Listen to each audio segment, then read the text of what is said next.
बिस्मिल्लाहिर्रहमानिर्रहीम। अस्सलाम वालेकुम play group class, welcome back to the maths lesson. प्यारे बच्चों, आज मेरा तो फेस बहुत हैप्पी है। क्या आप हैप्पी हैं? क्यों हैप्पी हैं जरा बताइए। मैं तो इसलिए हैप्पी हूँ क्योंकि आज की जो एक्टिविटीज़ हैं वो मुझे करने में बहुत मज़ा आया था जब मैं रेडी कर रही थी आपके लिए। मुझे उम्मीद है कि आज के दिन का जो एक्टिविटीज़ हैं, जो कॉन्सेप्ट है, टीचर ने जितने भी मटेरियल आपके लिए रेडी किए हैं, आपको उनके साथ भी बहुत मज़ा आएगा। उनको लर्न करने का भी, उनके साथ एक्टिविटीज़ करने का भी, और उनको अपने वर्ड्स में एक्सप्लेन करने का भी। ये टीचर्स जितने भी कॉन्सेप्ट हम बच्चों को ECCE की स्टेज पे या किसी भी लाइफ की स्टेज पे लर्न करवाते हैं, वो तब तक बेनिफिशियल नहीं होते जब तक जो बच्चों को समझ आई है वो अपने अल्फाज में बयान ना कर सके। अगर किताब की रटी रटाई डेफिनेशन आप उनको सिखा देते हैं और वो कॉपी पे लिख लेते हैं, लेकिन जब वो खुद से किसी मिसाल के जरिए या किसी तरह अपने सादा अल्फाज में नहीं बता सकते कि उनको इस चीज़ की क्या समझ आई है, इसका मतलब उन्होंने लर्न कुछ नहीं किया, मेमोराइज किया है। और मेमोराइज करने वाली चीज़ें थोड़े दिनों के बाद भूल जाती हैं। अमूमन मुझे ऐसे बच्चों से या ऐसे टीचर्स से जो मुलाकात होती है या बातचीत होती है, तो उनसे अगर क्लास 3 के बच्चे से क्लास 1 का या कोई KG का सवाल पूछो या कॉन्सेप्ट पूछो तो तब पढ़ा था, अब तो याद नहीं। मिस आप ये वाला पुराना सवाल क्यों पूछ रही हैं? आपने बच्चों को डेवलप करना है एज ए ह्यूमन इंडिविजुअल। और लर्निंग का मतलब ये नहीं है कि जो पेपर कर लिया, एग्जाम दे दिया और बात खत्म होगी। लर्निंग का मतलब ये है कि अगर 100% लर्न किया था तो कम से कम 60-70% वो लाइफ में उनके साथ साथ चलता रहे और आगे लर्निंग उसी के ऊपर फर्दर बिल्ड होती रहे। तो अगर आपने सिर्फ ये समझ लिया कि बच्चों को rough and smooth, heavy and light की जो टेक्स्ट बुक डेफिनेशन है या जो डिक्शनरी की डेफिनेशन है वो आ गई है, वो ऐसे ट्र करके रटला लगा के आपको बोल के सुना रहे हैं, लेकिन जब आप उन्हें कहते नहीं बेटा मुझे इंग्लिश में नहीं बताओ, जरा अपने सादा अल्फाज में बताओ, उर्दू में बता दो या पंजाबी में बता दो या पश्तो में बता दो कि आपको इसकी क्या समझ आई है, और फिर उस वक्त बच्चे कंफ्यूज हो जाएं, घबरा जाएं, उनको समझ ना आए कि मुझे इसके बारे में क्या कहना है इनको, तब इसका मतलब ये है कि उन्होंने लर्न नहीं किया था, सिर्फ मेमोराइज किया था। तो आज का जो हमारा टॉपिक है प्यारे बच्चों, वो है introduction to rough and smooth.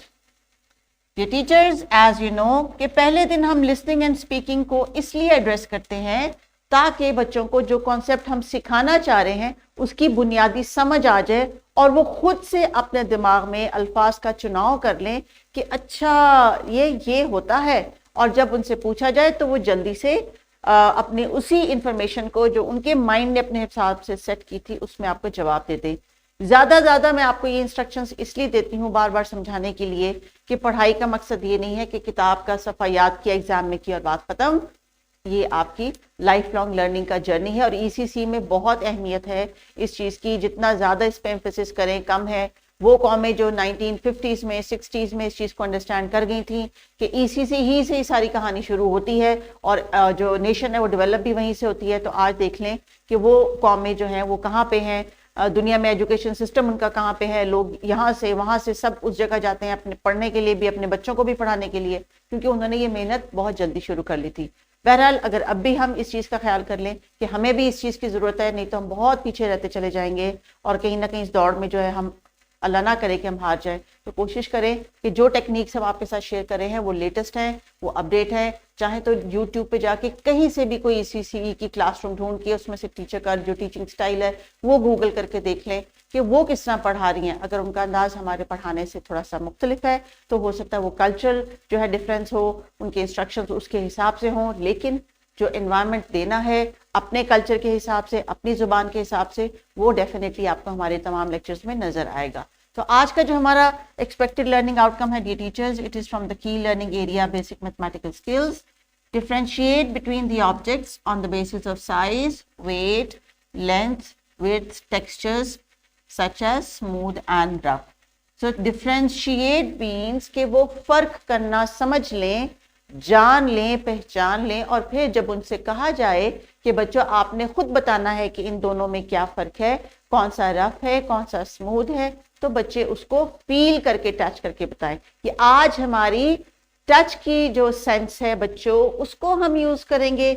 आपको पता है ना हमारे पास कितनी सेंसेस है, 5 सेंसेस हैं। हमने GK में सीखा था ना, that we see with our eyes, we hear with our ears, we smell with our nose, we taste with our tongue and we touch with our hands। तो जब हमने किसी चीज़ को टच करना है तो आज हमने ये टच करके डिसाइड करना है कि कौन सी चीज के लिए हम रफ का वर्ड इस्तेमाल करेंगे, किसके लिए स्मूथ का लफ्ज इस्तेमाल करेंगे।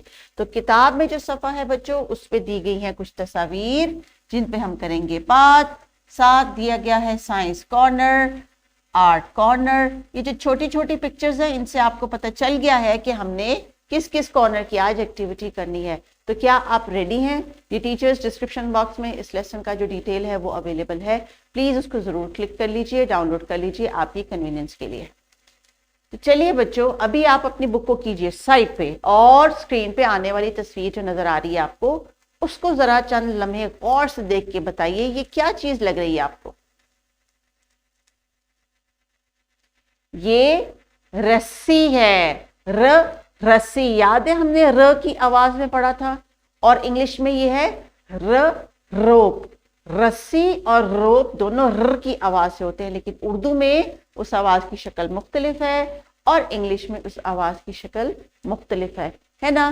तो चलिए इस पे तो हम बाद में बात करेंगे, आवाजों के बारे में तो हमने पहले से सीखा है। लेकिन आज हम मैथ में ये रस्सी क्यों देख रहे हैं? ये रस्सी हम इसलिए देख रहे हैं कि जब हम इसको हाथ लगाएंगे, इसको छुएंगे तो हमें कैसा फील होगा? नरम नरम, स्मूथ, या खुरदरा जो कि हाथ पे थोड़ा थोड़ा चुभता भी है? हाँ जी, अब ये सोच के आपने बताना है क्या।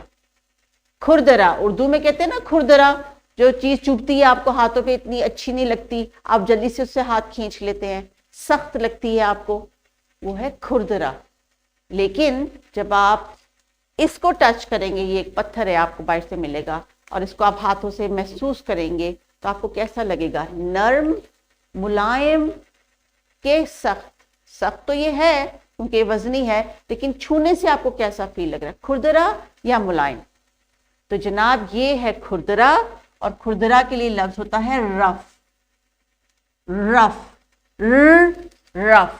और ये है स्मूथ। स्मूथ तो आप से याद रख सकते, स्मूथ, जैसे आपकी स्किन है ना बिल्कुल स्मूथ। शाबाश, अभी टेबल को टच करके देखिए, स्मूथ है, वेरी गुड। अभी जरा दीवार को टच करके देखिए कि वो खुरदरी है थोड़ी थोड़ी सी। जी हाँ, सो डियर टीचर्स, चूंकि अब हम इनको दो टेक्सचर्स की जो है एक्सप्लेनेशन दे रहे हैं, रफ एंड स्मूथ की, तो ये दोनों आपने बच्चों के साथ बिल्ड करना है, इनकी अंडरस्टैंडिंग। और बच्चों को जगह जगह क्लासरूम में मौजूद जो सरफेसेस हैं, मुख्तलिफ सतहें हैं, उनको कहें कि को टच करें, फील करें। कुर्सी की सतह फील करें, बैग की फील करें, दीवार की फील करें, फर्श की फील करें, और फिर चूज करें कि रफ है या स्मूथ। ये आज आपने इनकी आइडेंटिफिकेशन बिल्डअप करनी है। तो बच्चों अभी बताइए इसके लिए कौन सा लफ्ज आप बताएंगे इंग्लिश में?